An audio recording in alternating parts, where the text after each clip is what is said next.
Esse assunto a gente está esperando uma oportunidade de discutir ele há muito tempo, né? E para nós não vou falar que causa surpresa também, mas nós estamos discutindo isso aí depois do assunto ter sido colocado num adendo do adendo da ordem do dia, com 3 dias para a gente votar. E olha só o que nós estamos dizendo aqui. Nós estamos assinando embaixo de um processo ultra polêmico, né? O processo de progressão mais polêmico que a sua universidade já viu, não posso dizer muito das antigas, mas creio que seja o mais polêmico. Nós estamos sendo obrigados a votar embaixo, dizer que está nos conformes com as deliberações iniciais, né, a 5 e a 9 a 5 de 2019, a 9 de 2018, etc. E mais do que isso, nós estamos sendo convocados a dizer que essas deliberações estão de acordo com o que se espera do serviço público, né? Impessoalidade, né? Todo o tratamento técnico da questão, né? Não é só dizer... Porque, assim, embora a reitoria possa fazer muita coisa, ela não pode fazer tudo. E quando a gente fala que nós vamos fazer um processo de distribuição, de progressão em carreira, existe... por zelo, né, as prerrogativas da Constituição e etc., a impressão de que esse processo vai ser impessoal, vai ser técnico, né, vai ser voltado aos objetivos da universidade, não às conveniências políticas. E quem votar a favor desses 47 itens aí vai estar concordando, vai estar dizendo, se colocando como responsável por essa lisura, né, por toda essa concordância, essa coesão, né? E isso eu acho muito difícil de fazer. Primeiro porque faltam documentações. Não estão anexas documentações que poderiam comprovar a conformidade do processo. Documentações que explicam as composições das comissões de avaliação, que tem que ter um membro da CSA, um membro externo, né? Inclusive com muitas alegações, tem gente que acusou essas comissões de terem interesse, terem conflito de interesse. Né? Então, o documento sobre a conformidade dessas comissões não consta. O posicionamento das comissões não consta também. Tem processo desse aí que tem uma assinatura de um diretor e só. A comissão não está dizendo que o processo foi legal, foi liso, por que ela julgou assim, porque tem esse caráter técnico e impessoal. Né? Então, não tem esses documentos dos posicionamentos das comissões de avaliação. Não tem as comprovações da ampla divulgação de cada etapa desse processo.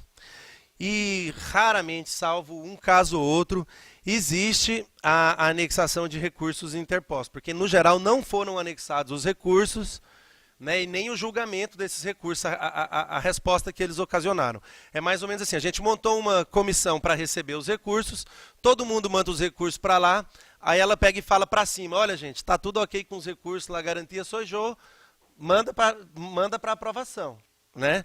Então, assim, a gente que está aqui votando que o processo está nos conformes, nós não lemos os recursos, né? Eles não estão aí. Inclusive, não teria tempo também, porque 47 itens de sexta para terça-feira é difícil.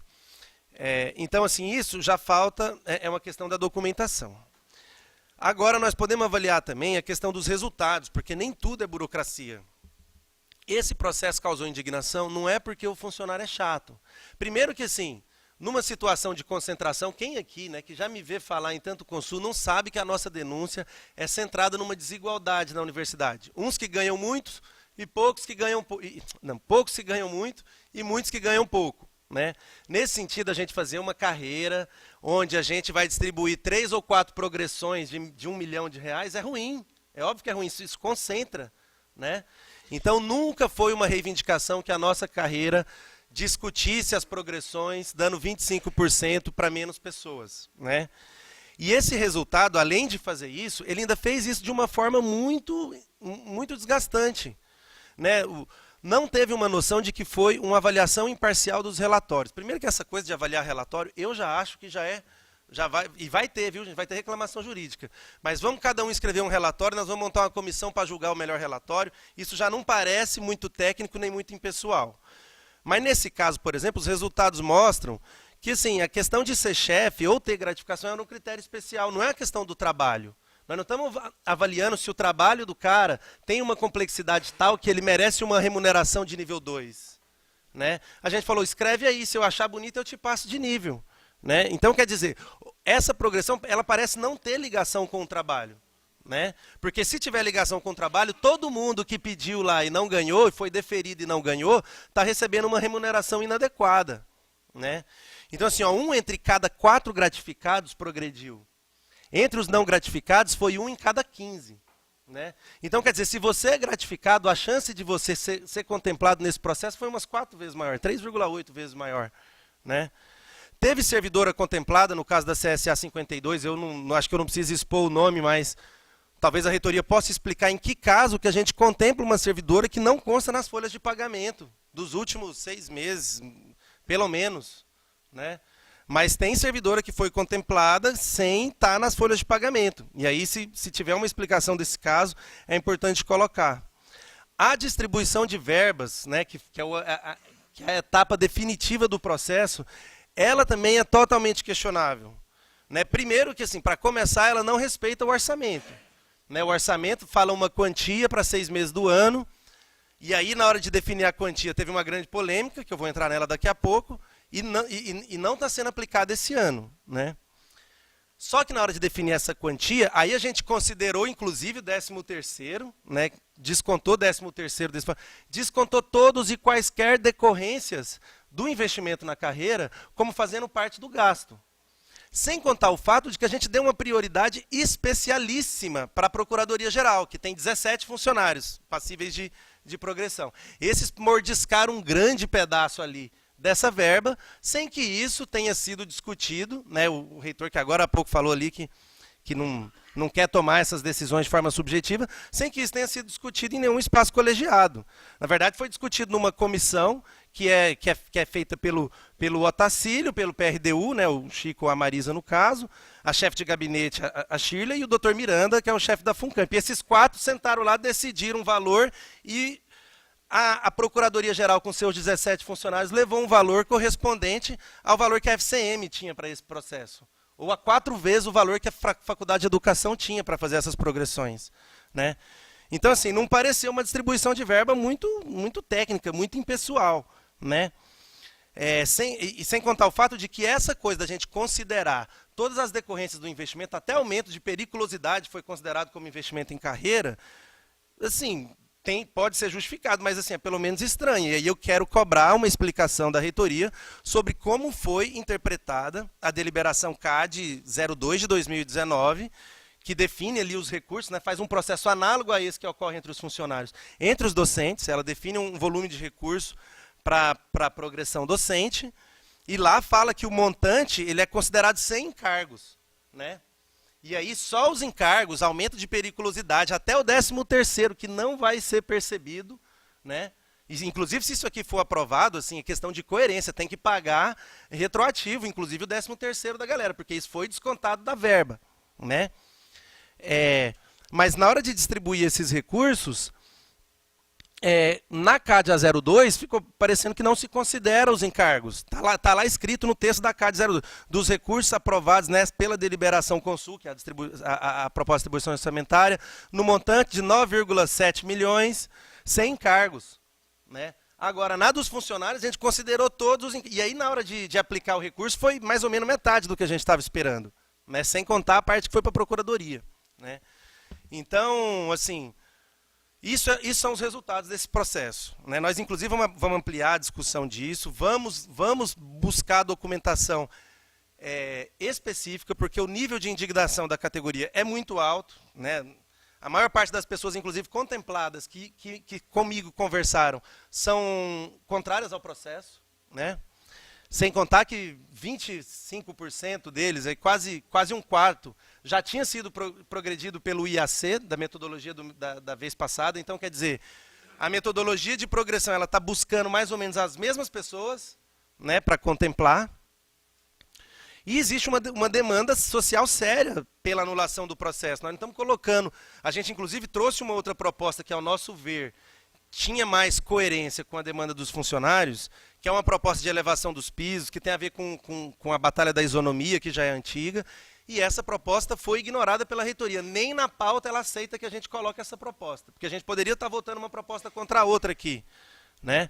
Mas essa proposta não foi aceita, sequer foi colocada em discussão, Então, assim, os funcionários indignados já existe nas assembleias do STU, né, eu não falo pelo STU mais uma vez, viu, para quem tem essa dúvida, na assembleia que o STU colocou, já houve pressão pela reclamação judicial quanto a esse processo. O que eu quero dizer é que todos os detalhes serão verificados e cada um que disser que isso aqui está em ordem vai se colocar como responsável por uma coisa que parece muito questionável da parte dos funcionários, né? A última avaliação que ocorreu foi em 2009.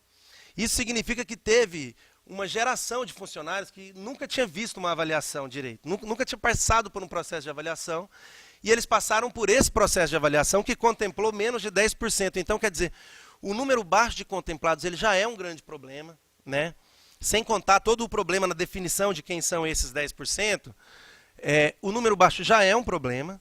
Né? Só na FEEC, né, na CEP dessa manhã, a gente aprovou a promoção de 13,3% do quadro docente da Faculdade de Engenharia Elétrica e de Computação. Né? Agora, entre os funcionários, quem entrou em 2009 está esperando um processo de progressão, e no processo de progressão foram contemplados menos de 10%. Né? Então, assim, não é incomum encontrar as manifestações indignadas sobre esse caso, mesmo denúncias sobre casos de conflito de interesse que nós não vimos elas equacionadas na documentação. A reitoria jamais justificou por que ela ignora a nossa proposta, né? Mas, para variar, eu estou dizendo que a gente poderia ter uma proposta mais legal com base no diálogo, e a reitoria fala que não, vocês estão atrasando a discussão, vamos do jeito que eu estou falando, depois a gente discute. Né? Mas ela nunca explicou por que a nossa proposta de investir nos pisos não poderia progredir, não poderia ser efetivada, né? E ainda o processo desrespeita a indicação do orçamento. Existem questões que a gente já pôde ver da análise de alguns documentos que a gente gostaria de questionar, mas eu acho que a proposta aqui é realmente deliberar pela anulação do processo, o que nós reivindicamos, o que tem sido um apontamento aí para equacionar essa questão é a anulação desse processo. Né? Isso aí é pauta, já foi votado em 2 assembleias do sindicato. Eu que sou conselheiro, representante de funcionário, recebo diversos pedidos pela anulação do processo por dia. Então, é esse que a gente está propondo aqui. Mas a gente vai pedir, já consta, por favor, o levantamento de toda a documentação de cada processo, de cada unidade.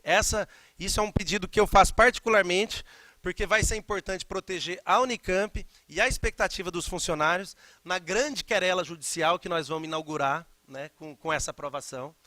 E, inclusive, levando a consideração que a reitoria já colocou sobre os processos judiciais da Unicamp, né, na discussão do orçamento se colocou isso, aprovar esse processo vai ser mais uma dessas batalhas. E aí vai ser muito importante ter todas as documentações de cada um dos itens, inclusive para a gente poder dar retorno para os funcionários que estão indignados sobre seus recursos ou sobre injustiças que eles localizaram no processo. Né? Então eu peço para que a gente vote contra, para que a gente retire de pauta, mais uma vez, acho que tem que retirar de pauta, buscar a juntada desse processo. Tudo bem que talvez não seja crime a Unicamp dizer que ela só quer valorizar os funcionários, mas ela não pode falar que isso é uma avaliação do trabalho de cada um. Né?